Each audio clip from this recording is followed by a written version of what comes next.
ಸುದೀಪ್ ಹಚ್ಚಿದ್ದಿದ್ರೆ next day ಹತ್ತಬೇಕಿತ್ತು. Next day silent ಆಗಿತ್ತು. NCIB ಟೈಮ್ಸ್ ಮೀಡಿಯಾಗೆ ಸ್ವಾಗತ. ಅವರು ಯಾವ ನೋವಲ್ಲಿದ್ದಾರೋ ಗೊತ್ತಿಲ್ಲ. ವಿಜಯಲಕ್ಷ್ಮಿ ಬಗ್ಗೆ ಕಿಚ್ಚನ ಮಾತು. ಕಿಚ್ಚ ಸುದೀಪ್ ಹಾಗೂ ವಿಜಯಲಕ್ಷ್ಮಿ ಮಧ್ಯೆ ನೇರ ಮಾತಿನ ಫೈಟ್ ಏರ್ಪಟ್ಟಿದೆ. ಆದರೆ ಇದನ್ನು ತಪ್ಪಿಸಲು ಸುದೀಪ್ ಪ್ರಯತ್ನಿಸಿದ್ದಾರೆ. ನನ್ನ ಸಿನಿಮಾ ರಿಲೀಸ್ ಆಗುವಾಗ ಒಂದು ಪಡೆ ಯುದ್ಧಕ್ಕೆ ಸಜ್ಜಾಗಿದೆ ಎಂದು ಕಿಚ್ಚ ಹೇಳಿದ್ರು. ಈ ಹೇಳಿಕೆ ಬೆನ್ನಲ್ಲೇ ಸಾಕಷ್ಟು ಚರ್ಚೆಗಳು ನಡೆದಿದ್ವು. ವಿಜಯಲಕ್ಷ್ಮಿ ಕೂಡ ರಿಯಾಕ್ಷನ್ ಕೊಟ್ರು. ಆದರೆ ಈ ಹೇಳಿಕೆಯನ್ನ ಕಿಚ್ಚ ತಾಗಿಸಿಕೊಳ್ಳಲೇ ಇಲ್ಲ. ಅವರು ಈ ವಿವಾದಕ್ಕೆ ಪ್ರತಿಕ್ರಿಯಿಸಿದ್ದಾರೆ. ನಾನು ಹೇಳಿದ ಮಾತು ವಿವಾದ ಆಗಬೇಕಿದ್ದರೆ ಮರುದಿನವೇ ಬೆಂಕಿ ಹತ್ತಿಕೊಳ್ಳಬೇಕಿತ್ತು.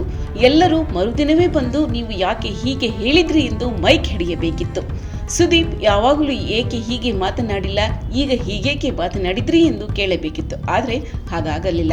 ಅಲ್ಲಿ ಅಡ್ಡಗೋಡೆ ಮೇಲೆ ದೀಪ ಇಟ್ಟ ರೀತಿ ಮಾತನಾಡಿದರೆ ಅವರನ್ನು ಕೇಳಿ ನೀವು ಯಾರಿಗೆ ಹೇಳಿದ್ದು ಎಂದಿದ್ದಾರೆ ಸುದೀಪ್. ಮಾರ್ಕ್ ಹಾಗೂ 45 ಒಟ್ಟಿಗೆ ತೆರೆಗೆ ಬರುತ್ತಿದೆ. ಹೀಗಾಗಿ ಇದು ಶಿವಣ್ಣನ ಸಿನಿಮಾ ಬಗ್ಗೆ ಆಡಿದ ಮಾತಾ ಎಂದು ಕೇಳಲಾಯಿತು. ಆದರೆ ಇದನ್ನು ಸುದೀಪ್ ಅಲ್ಲಗಳೆದಿದ್ದಾರೆ. ನಾನು 45 ಸಿನಿಮಾ ಬಗ್ಗೆ ಆಡಿದ ಮಾತು ಇದಲ್ಲ.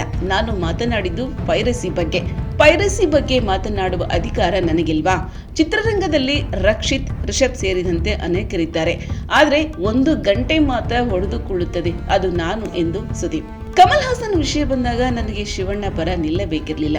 ಆದರೂ ನಿಂತೆ. ಅವರು ನಮ್ಮ ಹೆಮ್ಮೆ. ಅವರ ಬಗ್ಗೆ ಅಪಾರ ಗೌರವ ಇದೆ. ಸುದೀಪ್ ಕೊಟ್ಟ ಹೇಳಿಕೆ ನಿಮ್ಮ ಬಗ್ಗೆನಾ ಎಂದು ಶಿವಣ್ಣನಿಗೆ ಕೇಳಿದ್ರೆ ಅವರು ನಗುತ್ತಾರೆ. ವೇದಿಕೆ ಹತ್ತಿ ಸಂದರ್ಶನ ಕೊಡ್ತಿದ್ದಾರೆ ಎಂದು ವಿಜಯಲಕ್ಷ್ಮಿ ಹೇಳಿದ್ದಾರೆ.